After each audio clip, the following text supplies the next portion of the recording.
The night before college orientation, my parents sent me a text. Son, we're going on a business trip for a few days. Then, taking my 7-year-old sister with them, they cleaned out every cent of the family savings and vanished off the face of the earth. For 18 years, I had never truly understood what it meant to have your world collapse until that moment. They never imagined that by backing me into a corner, their betrayal would forge a business empire. Nor did they imagine that when we met again, they would be kneeling in the rain, begging for my forgiveness like dogs. Son, Mom and Dad are away on business. Take care of yourself. Staring at the text message on my phone, which felt as pale and cold as a death warrant, I was paralyzed. My blood seemed to freeze instantly, only to rush to my head a second later, making my ears ring. I stormed in my parents' bedroom. It was empty. The closet doors were wide open. Their clothes had been swept clean. On the nightstand, the family photo, the one where they promised to drive me to campus tomorrow, stood lonely and mocking. The smiles in the picture now looked like a carefully orchestrated insult. My heart sank, and I scrambled frantically toward the drawer in my room. Inside, the $5,000 I had painstakingly saved over 3 years for tuition, gone. The manila envelope was still there, but it was empty. Even my 7-year-old sister Lily's room had been stripped clean. Her favorite doll, her little backpack, her new clothes. Everything was gone. They took my beloved sister, and they took my hope for survival.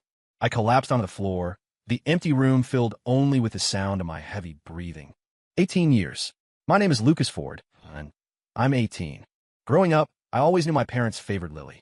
The best food, the best toys, always went to her first. I wore hand-me-downs from cousins. She wore princess dresses from the mall. I thought it was just because she was younger. I studied my heart out, got into the best university in the city, just to make them proud, just to get them to look at me. I spent my summers hauling bricks at construction sites and washing dishes at restaurants, skin peeling from the sun, just to scrape together that $5,000 for tuition and living expenses. I gave the money to my mom for safekeeping. She had smiled so widely back then, praising me for being a man, for being responsible. Now I realized that smile hid not pride, but calculation. They used my last bit of value to pave the way for their new life. Business trip, huh? Take care of yourself, huh? I laughed out loud, but as I laughed, tears began to stream uncontrollably down my face. It felt like an invisible hand was squeezing my heart, choking the breath out of me. I dug my fingernails into my palms until the sharp pain brought me back to reality. I'm not a waste of space. I cannot just fall down and die here. I picked up my phone, trembling as I dialed my father, Robert Ford. I'm sorry. The number you have reached is no longer in service. The cold, mechanical female voice was like a sledgehammer, shattering my last illusion. I called my mother, Karen. Disconnected. They had blocked me on everything, canceled their numbers, and vanished like 2 drops of water evaporating from my world. Hatred grew like a vine from the depths of my heart, wrapping around every limb. Why? Just because I'm the son? Just because I'm not the precious daughter you hold in the palm of your hand? You gave birth to me, raised me to 18, just to squeeze the last drop of value out of me and toss me away like trash. I wiped away the tears and climbed up from the floor. In the mirror stood a boy with bloodshot eyes and a twisted expression. The gentleness and expectation were gone from those eyes, replaced by bone-chilling coldness and hatred. Robert Ford, Karen Ford, Lily Ford. I chewed over these 3 names, word by word, carving them into my bones. You better pray I never see you again in this lifetime. Otherwise, I will absolutely make you pay in blood for what you did today. Tomorrow is the last day for registration. I have to go. It's the only chance I have to change my destiny. I turned the house upside down and finally found $12.75 under a jar in the kitchen. This was my entire net worth. Clenching the crumpled bills, I took a deep breath and walked out of the hollow shell that could no longer be called a home. The ink-black night swallowed my thin figure. I didn't know where the road ahead led, but I knew one thing. From today on, Lucas Ford lives only for himself. $12.75. In this bustling metropolis, that wasn't even enough for a decent meal, let alone $5,000 for tuition. I stood on the brightly lit streets of the university district, surrounded by freshmen and parents walking together, full of hope for the future. Their laughter was like needles piercing my heart. Clutching the pathetic amount of money in my pocket, I felt a helplessness that penetrated my marrow for the first time. But I couldn't give up. I walked into a 24-hour internet cafe and rented the cheapest station for the night. The thick smell of smoke and instant noodles made me cough, but it was the only shelter I could afford. I needed money. Immediately, I turned on the computer, fingers flying across the keyboard. I didn't have many skills, just a brain sharpened by endless exams. I frantically searched job boards and forums for any quick cash. Flyer distribution, $80 a day. Busboy, $15 an hour. Too slow. I wouldn't make it in time. Just as I was about to despair, a pop-up window appeared in the bottom right corner of the screen. Apex Rivals, Collegiate Esports Challenge. Open qualifiers now. Champion prize, $10,000. My eyes lit up instantly. I had played this game for 3 years. It was my only entertainment in high school. To not interfere with my studies, I only played a few hours on weekends, but my rank was already in the top 100 on the server. $10,000. Enough for tuition, with plenty left for living expenses. This was my only chance. I clicked register without hesitation. The competition was tomorrow afternoon at the downtown esports arena. I bought 2 steam buns with my remaining money and wolfed them down with the free hot water provided by the cafe. Then, I logged into my game account. I needed to warm up. I didn't sleep a wink. The next day, sporting dark circles under my eyes, but with a gaze that burned intensely, I took the bus to the esports arena. The qualifier venue was a sea of people, mostly college students my age, all with high-end gear and arrogant expressions. My faded t-shirt made me stick out like a sore thumb. Yo, buddy, you here to compete too? A guy next to me, wearing streetwear and expensive headphones with bleached blonde hair, tapped my shoulder. He looked me up and down with a sneer. Looking like that, you gonna get eliminated in round 1 or what? I ignored him and walked silently to the registration desk to give my ID. Lone Wolf. The staff member didn't even look up. When it was the blonde guy's turn, he puffed out his chest. Team King, Zach Young. The staff member immediately put on a smiling face. Oh, it's Zach from Team King. I've heard so much about you. Please, right this way. We've arranged a VIP rest area for you. Whispers broke out around us. Team King? The semi-pro team that took second in the city tournament last year. I know that Zach guy. His assassin plays are god tier. He's a favorite to win. Zach enjoyed the attention. He glanced at me, the corner of his mouth curling into a disdainful smirk, as if to say, see that? That's the difference between us. I walked expressionless to the general waiting area and found a corner to sit. I didn't care about their contempt anymore. I had only one thought in my head: win the game, get the money. The qualifier was a battle royale mode. 100 players on the same map. The last 10 survivors advance. For me, this was second nature. The match began. I was randomly spawned on the edge of the map. I didn't rush to the center to fight for resources like everyone else. Instead, I chose the safest jungling route. Using my knowledge of the terrain, I moved like a ghost, silently harvesting resources from the wild, steadily getting stronger. Soon, the player count on the map began to plummet. King Zach killed Noob 007. King Zach is on a killing spree. That blonde guy, Zach, actually had some skill. He secured several kills right at the start, building his loadout fast. I remained unmoved, calmly calculating time and resources. When the safe zone shrank to the final circle, only 15 people remained. Everyone stared nervously at their screens, hunting for enemies. But I, through my early game patience, now at top-tier gear, the opportunity arrived. I saw Zach chasing a low-health player into a complex of buildings. 2 of his teammates were following him, clearly intending to clear the area. Arrogant prick. I sneered and cut into the battlefield from an unexpected angle. Flash step, fatal strike, phantom slash. My character transformed into a black bolt of lightning, instantly appearing in the center of the Team King formation. On the screen, blades flashed. Zach didn't even have time to react before his screen turned gray. Triple kill. The system's cold announcement echoed through the arena. The entire venue went dead silent. Everyone stared dumbfounded at the replay on the big screen. The player with the ID Lone Wolf had single-handedly instant-killed the 3 main players of the favorite Team King. Holy SHD, who is that guy? That movement, that hand speed, is he a pro? The audience members who had just been sniffing at me now looked at me with shock and disbelief. Zach shot up from his seat, his face ashen, staring daggers at me with pure venom in his eyes. I didn't look at him, I just cracked my knuckles. This was just the beginning. By the end of the qualifier, I took first place with the highest kill count. No contest. Zach and his Team King were eliminated because they were wiped out by me too early to get enough points. When I walked down from the player booth, Zach and his 2 teammates blocked my path aggressively. Kid, did you do that on purpose? Zach's face was twisted with rage, pointing a finger at my nose. Do you know who we are? You dare ambush Team King? Do you want to get blacklisted from a scene?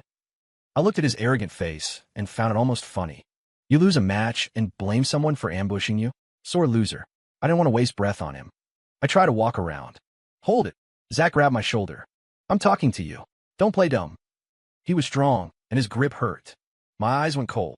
I turned, looked him in the eye, and said word by word, let go. My voice wasn't loud, but it carried an undeniable chill. Zach was taken aback for a second, then flew into a rage from embarrassment. Hey, you broke-ass punk, you trying to act tough? Believe it or not, I'll make sure you don't walk out of here today. His two teammates closed in, cracking their knuckles, looking malicious. The surrounding audience watched from a distance. No one dared to intervene. Just then, a middle-aged man in a suit, looking like a manager, walked over quickly. Zach, calm down, what's going on? The manager was all smiles, immediately handing Zach a cigarette. Zach took a drag, and pointed at me. Manager Miller, how do you run this tournament? Letting any stray dog participate? This kid targeted us in the game, and now he's giving me attitude. How are we going to handle this? Manager Miller glanced at me with a flicker of disdain, then turned back to Zach with a smile. Don't worry, Zach. I'll give you an explanation. We'll disqualify him immediately and blacklist him. He won't be allowed in any competition we host ever again. Disqualify me? My heart sank. What about my $10,000? What about my tuition? Zach smiled triumphantly, blowing a smoke ring into my face. Hear that, kid? This is what happens when you cross me. Now, get on your knees and apologize, and maybe I'll be in a good mood and tell Miller to let you off easy. The crowd erupted in laughter. I looked at Manager Miller's bootlicking face and Zach's arrogant expression, and a rage surged from my chest. This world is so unfair. Money and power let you twist the truth and do whatever you want. And because I have neither, even what I earn with my own skill can be easily stripped away. Why? I clenched my fists so hard my nails pierced my palm, the pain keeping me rational. I couldn't fight here. If I fought, I was done. I looked at Zach and suddenly smiled. You want me to kneel? I shook my head. You're not worth it. I turned to leave. You ungrateful little SHD. Zach exploded. He threw his cigarette on the ground and kicked at my back. I was ready for it. The moment he moved, I dodged to the side. Zach kicked empty air, lost his balance, and stumbled forward. He fell straight into a massive LED screen wall set up for promotions. Crash! A loud noise accompanied the sound of shattering glass. Zach slammed into the screen. The expensive display instantly went black, cracks spreading like a spiderweb. The arena went dead silent again. Everyone was stunned by the sudden turn of events. Manager Miller's face went sheet white. His lips trembled as he pointed at the screen, unable to form words. That screen, imported from Germany. $50,000. 50,000. Zach was dumbfounded too. He scrambled up, looking at the disaster he caused, blood draining from his face. His family had some money, but 50 grand was enough for his dad to break his legs. He suddenly spun around, pointing at me like a madman, screaming at Miller. It's not my fault. It's him. He dodged on purpose and made me hit it. He did it. Miller, grabbing at a lifeline, immediately chimed in. Right. It was him. Security. Security, get over here. Grab this vandal. Send him to the police station. Several security guards rushed over. I looked at these two men trying to pin the blame on me, feeling a cold, murderous intent. Trying to make me the scapegoat. You think you can? I spoke coldly. There are cameras everywhere. Who did it will be clear in a second. One sentence, and both Zach and Miller froze. They realized the arena had 360-degree surveillance. Zach's eyes began to panic.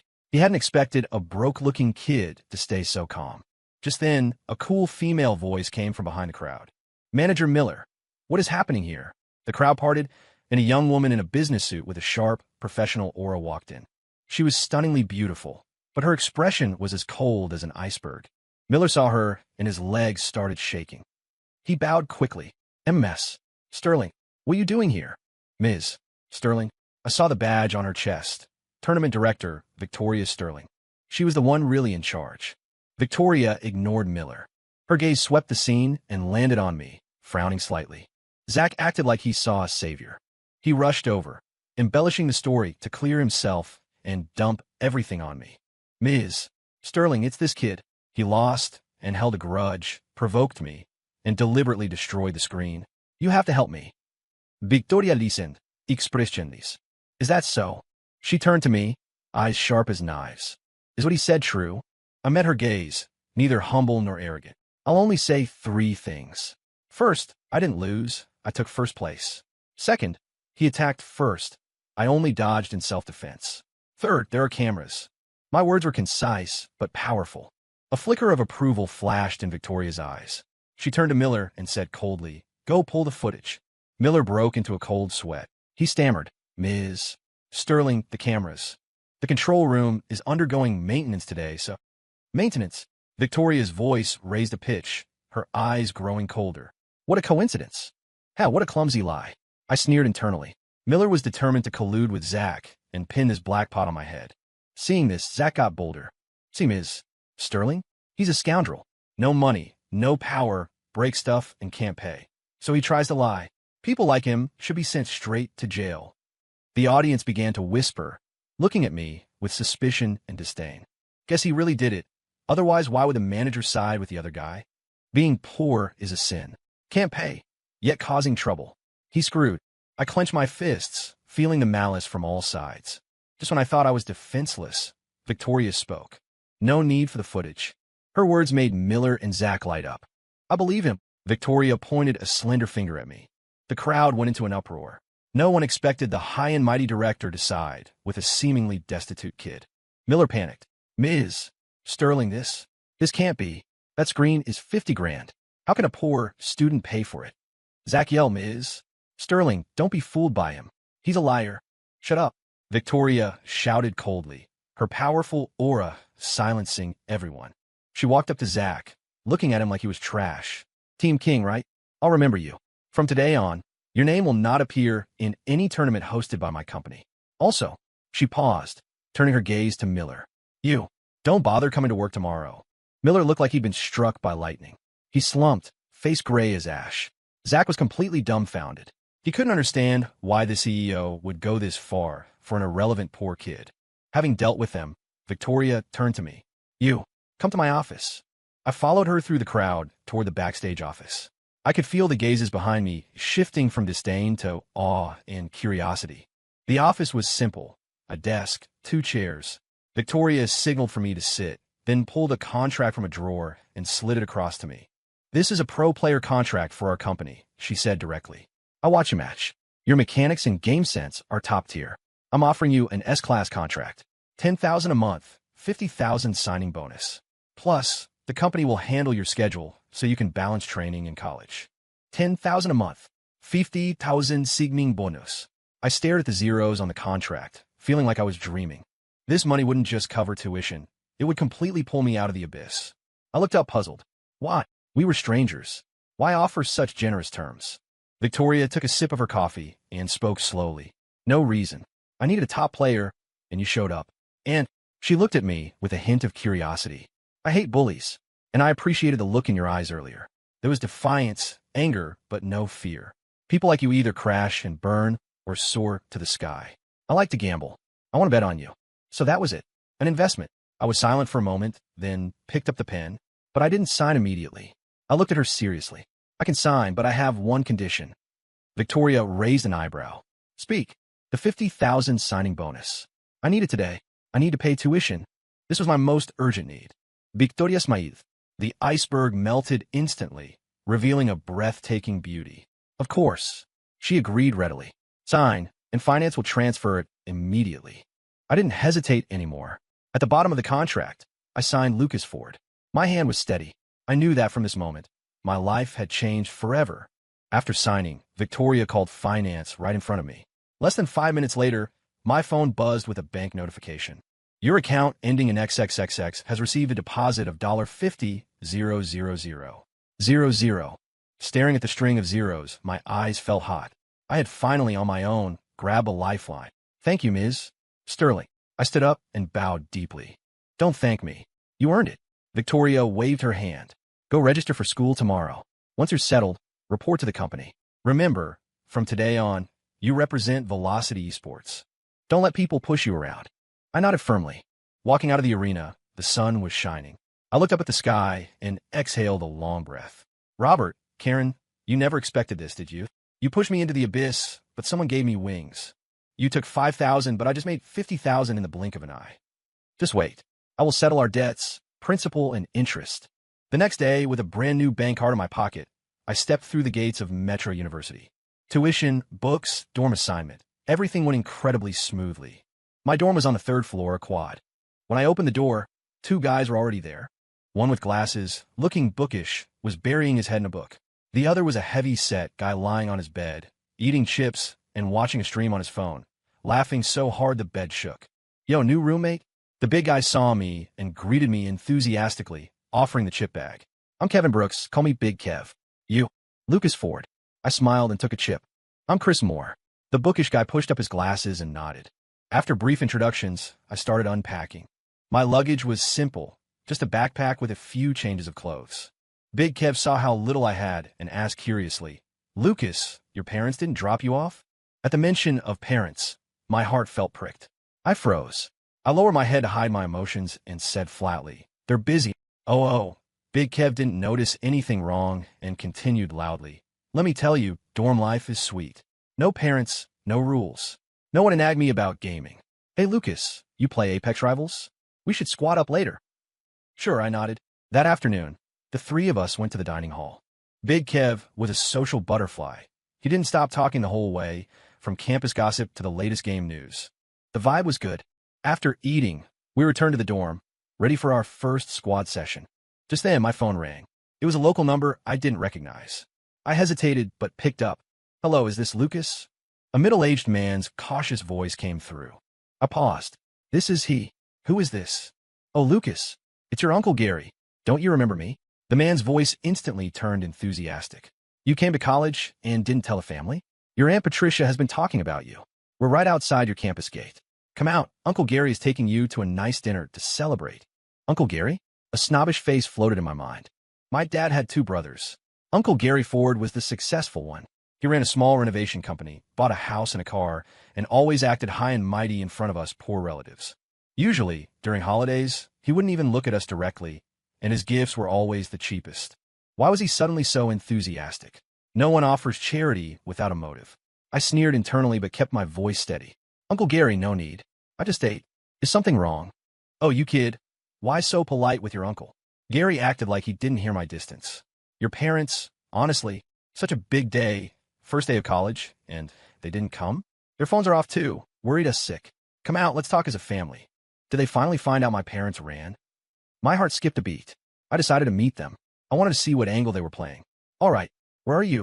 Right across from Southgate at the Gilded Truffle. We booked a private room. Hanging up, I told Big Kev and Chris I had business and left the dorm.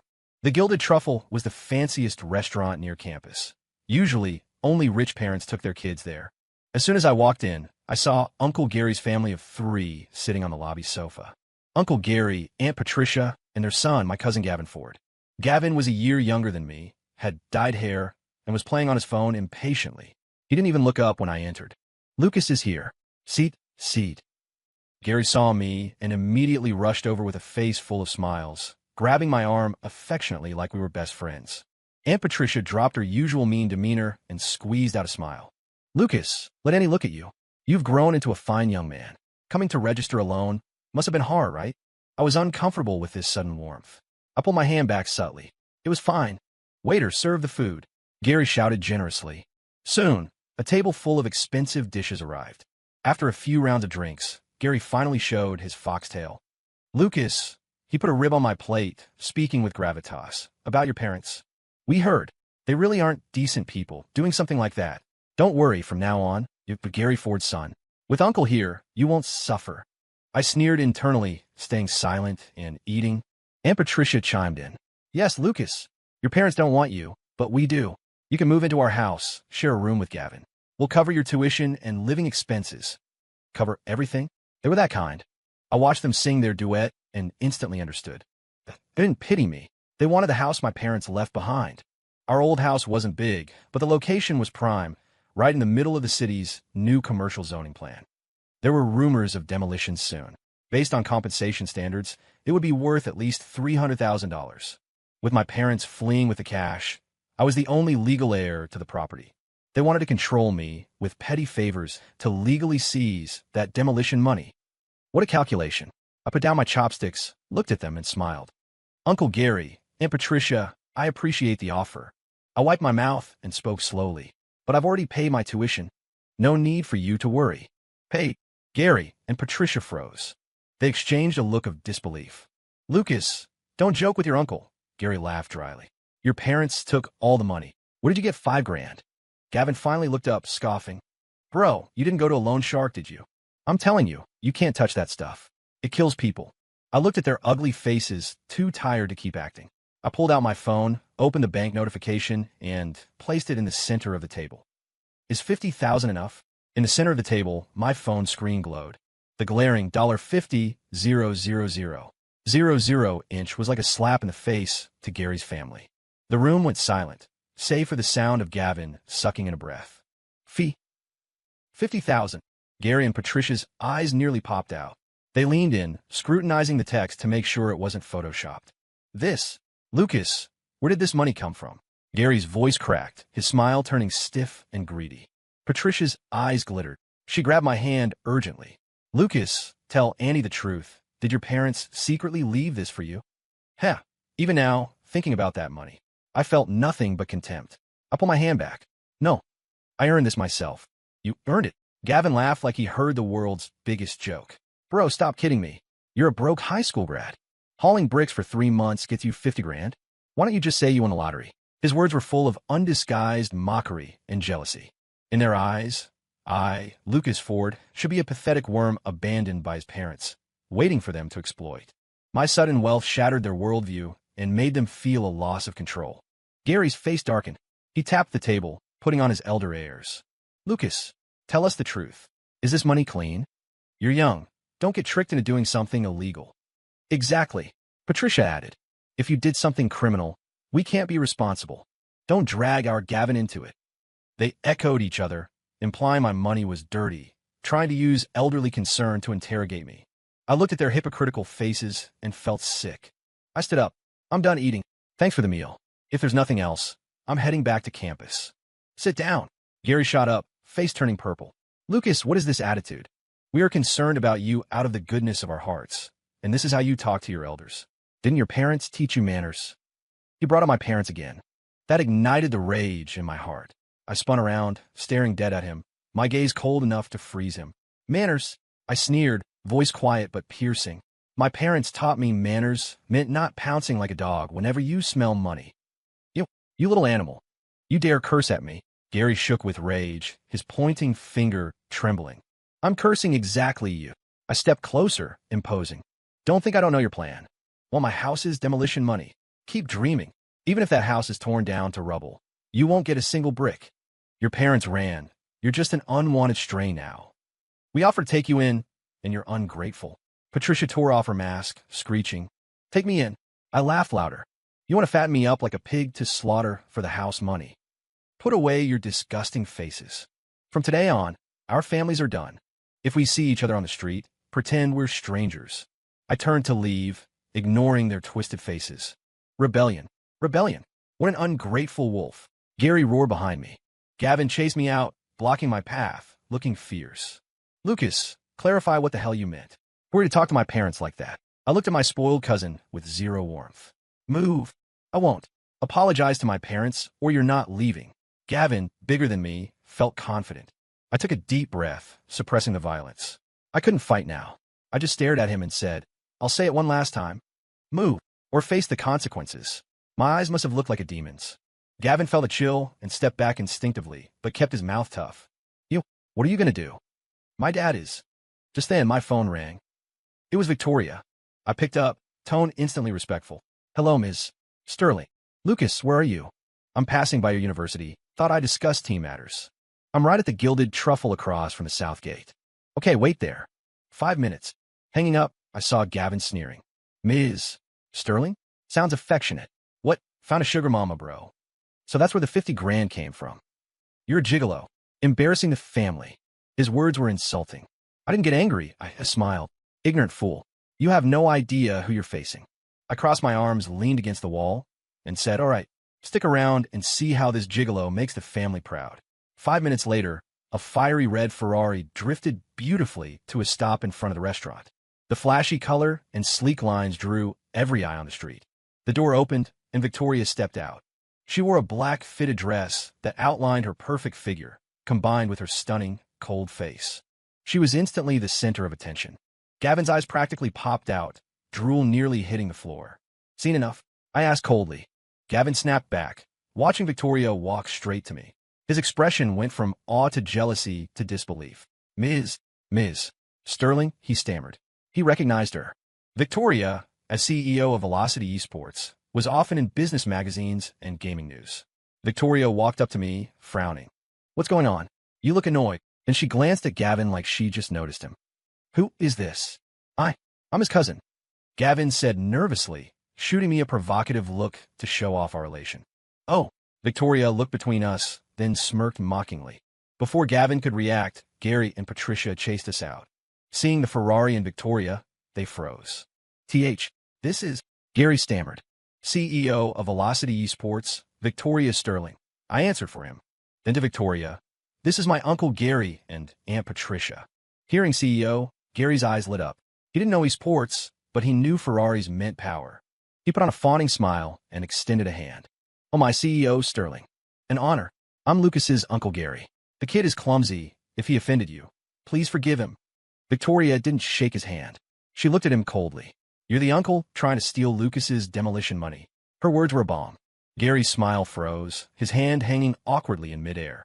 Ms. Sterling, who told you such nonsense? Gary sweated, face flushing.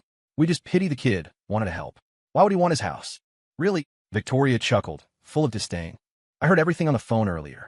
Unwanted stray, ungrateful wolf, very colorful language. I realized Victoria hadn't hung up earlier. She heard everything. Gary and Patricia looked like they ate a lemon. They never expected a VIP to overhear their abuse. Ms. Sterling, misunderstanding. Just a joke with the kid. Joke? Victoria's eyes went ice cold. You think you're worthy of joking with my people? She took a step forward, her aura forcing them back. Lucas Ford is a signed S-Class player for Velocity Esports. A key asset. His business is my business. Her voice was quiet but heavy. I don't care about your past relations. From today on, if you harass him or touch his property, don't blame me for being unkind. S-Class. Gary's family was stunned. Even if they didn't get gaming, S-Class sounded expensive. Gavin was green with envy. He dreamed of going pro, but couldn't even make a trainee squad. And Lucas, who he despised, was S-Class. Ms. Sterling, mistake right. Him? A bro. Shut up. Gary glared at his son. He wasn't stupid. Victoria was protecting Lucas. Offending her meant offending big money. He squeezed out an ugly smile and bowed. Yes, Ms. Sterling is right. We were blind. We won't dare again. Scram. Victoria waved her hand like swatting flies. Gary grabbed his stunned wife and son, scrambled into their domestic sedan, and fled. Watching them flee, I felt a rush of satisfaction. This was the confidence power brought. Thank you, Ms. Sterling, I said sincerely. Get in. Victoria opened the passenger door. Sitting in the Ferrari, smelling the leather and perfume, I felt dazed. Yesterday, I was destitute. Today, I was in a supercar with a powerful ally. Life is strange. What does your uncle do? Victoria asked while driving. Small renovation company. Gary's Interiors or something. Victoria nodded, sent a few texts, and drove to a high-end steakhouse. Want to make him pay a price? She asked while cutting her steak. I froze, then nodded heavily. Yes. Mercy to vampires is cruelty to oneself. Victoria smiled and made a call. Hello, Mr. Harrison. It's Victoria. You have a luxury condo project bidding for interiors. I recommend Gary's Interiors. Yes, give them a project. Make the contract big advance. You know what to do next. She hung up and winked. Wait a week. Enjoy the show. 1 week later, while gaming with Kevin, Uncle Gary called. His voice was manic with joy. Lucas. Ha ha ha. Uncle is rich. I got a huge contract. The Royal Gardens project. The developer gave me the whole interior contract. $3 million. I held the phone, smirking coldly. The fish took the bait. Really? Congrats. Huh. All thanks to you. Developer Mr. Harrison said it was for Ms. Sterling Sake. Lucas, you're the family's lucky star. Now I was family again. Uncle will buy you a car when this is done. I brushed him off. A few days later, Gary was the talk of the relatives. $3 million contract. He took out loans, bought a Mercedes, and threw a massive banquet at the most expensive hotel to show off. Even my snobbish grandmother called, telling me to be close to Uncle Gary. I felt sick but agreed to go because Victoria texted. Go. The show is starting. At the banquet, Gary was in a designer suit, surrounded by flatterers. Gavin looked smug. When I entered, the room went quiet, eyes mixed with jealousy and mockery. Gary walked over, patting my shoulder fake affectionately. Lucas, look, the Ford family isn't to be bullied. Your parents are useless, but with Uncle here, we rise. He praised himself while stepping on my parents. I sat in the corner, silently. Halfway through the meal, Gary turned on me. Lucas, he slurred, drunk. I know you're mad about your parents. But don't take it out on family. Last time you spoke to me, it broke my heart. Yeah, Lucas, apologize to your uncle. Relatives chimed in. Just then, Gary's phone rang. He put on speaker, looking smug. Mr. Harrison, ha ha ha. Eating with family. Don't worry, workers start tomorrow. A cold voice came through. Mr. Ford, I'm calling to notify you. We've reevaluated and are terminating cooperation with your company. Per the contract, we will pay the 10% cancellation fee. $52,000. Come process it tomorrow. WH. What? Gary froze. The room went silent. Mr. Harrison. Joking right. Contract is signed. Company decision. Also, friendly advice. If you offend the wrong people, be ready for the consequences. Click. Gary stood like a statue. $3 million gone. He had taken massive loans for equipment and labor. $30,000 wouldn't cover a fraction of the debt. He was ruined. Relatives backed away like he was the plague. I stood up, walked to him, poured a glass of wine, and handed it to him. Uncle, don't be discouraged. Young people shouldn't be too arrogant. Without my support, society is hard. I returned his words. He looked up, eyes bloodshot, realizing, You did this. He screamed. I didn't answer. I just splashed the wine into his face. Ah!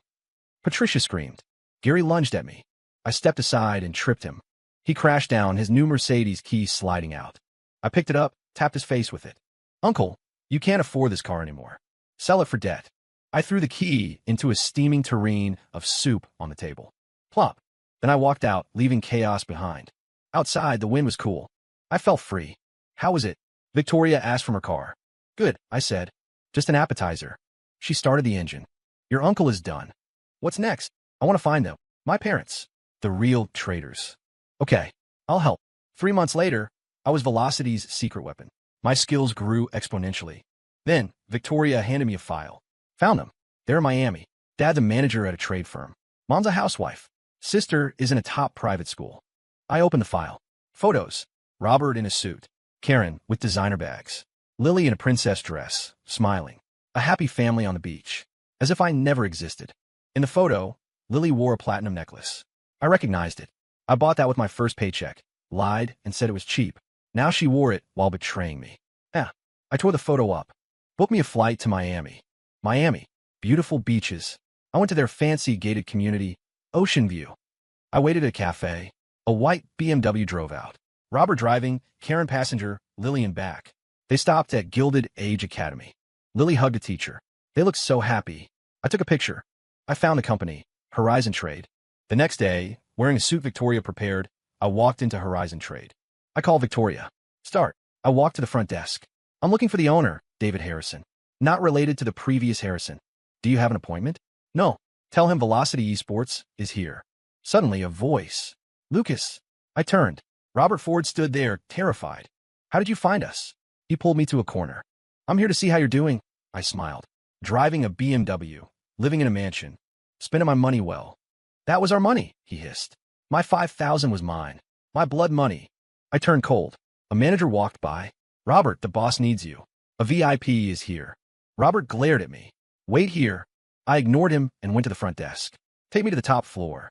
The receptionist received a call and looked at me with awe. Mr. Ford, please. I walked into the CEO's office. Robert was pouring tea for David Harrison like a servant. David stood up, beaming. Mr. Lucas Ford. Welcome, Ms. Sterling told me everything. Robert turned to stone. His boss was bowing to his abandoned son. Who is this? I asked, pointing at Robert. Oh, our manager, Robert. Robert, greet Mr. Ford. He's Ms. Sterling's VIP. Robert was stiff. Mr. Ford. He rasped. Manager Ford, I drawled. You look familiar. David sensed the tension. Robert, apologize to Mr. Ford if you offended him. Robert couldn't speak. Seems he's unwilling. I sipped tea. Robert, David kicked him. Apologize or you're fired. Robert trembled. Finally, he bowed deep. I'm sorry. I felt a sick pleasure. Mr. Harrison, I said, I want to acquire your company. What? Both shouted. Here's a check for $15 million. Down payment. My lawyers will handle the rest. The check with the Velocity logo destroyed Robert. He collapsed. Impossible. David looked at the check. Deal. Horizon is yours, Mr. Chairman. I walked to Robert. Manager Ford. As the new owner. You're fired. No. Robert screamed, trying to grab my leg. I kicked him away. Why? I'm your father. My father died the night you left me. I signaled security. They dragged him out like a dead dog. Selling the company was quick. I was the new chairman. Robert was unemployed and blacklisted in Miami thanks to David. I bugged their house. I heard the fighting. Useless trash. Lost your job. Karen screamed. You think I wanted to? It's your son. My son? You wanted to leave him. They were running out of money. The BMW was repossessed. They sold furniture. Then, the opportunity came. Gilded Age Academy's parent-child sports day. Mandatory attendance. Karen rented a gown to show off. I received a VIP invite as the school's biggest sponsor via Horizon Trade. On the day, I sat center stage in an Armani suit. I saw Karen and Lily. Karen was bragging to other moms. The principal announced, "Please welcome our biggest sponsor, Chairman of Horizon Trade, Mr. Lucas Ford." Karen froze. She looked up. Our eyes met. Her face went white. I smiled into the mic. "Hello, everyone. I am Lucas Ford." I walked off stage toward her. The crowd parted. I stood in front of her. She was shaking. "Ma'am, you look familiar," I said. Lily looked up. "Big brother. You have a brother?" I asked. "Yes. He went away. Mom said he didn't want us." Words that killed. Karen pulled Lily behind her. "What do you want?" "Nothing." I leaned in. "That necklace. I moved 300 tons of cement to buy that. You don't deserve it." I ripped it off her neck. Snap. "Ah!" She screamed. Security rushed in. I threw the necklace in the trash. I'd rather trash it than let a traitor wear it. I turned to the crowd. As the new board member, I declare this school has a problem. A school that can't teach honesty isn't needed. I am pulling all funding and calling for an investigation into the administration. The crowd went wild. The principal fainted. The parents turned on Karen. "Get her out. She ruined it." Karen and Lily were chased out like rats. The video went viral. They were doxxed. "Get out of Miami," painted on their door. Lily was expelled. They were evicted. They moved to a basement. I watched from my car as they fought in the street. A week later, it rained. They came to my office. Soaking wet. They knelt. "Lucas, we're sorry. We're animals. Please." Robert cried. "Lucas, I'm your mom. Spare Lily." Karen begged. "Brother." Lily cried. I drank my coffee. "Innocent? When you left me to starve, was I innocent? When you lived in luxury while I worked construction, did you care?" They went pale. Saudi. Too late. I poured my hot coffee on Robert's head. "Act," he screamed. "Remember this pain. Get out of Miami. Next time it's acid." They fled in terror. I breathed out. The hate was gone. It was over. The rain stopped. A rainbow appeared. Victoria called. "Done. Done. Come back. The team needs you. And I need a vice president." I smiled. "Coming." I looked at the sky. Goodbye, Miami. Goodbye, past. Hello, future.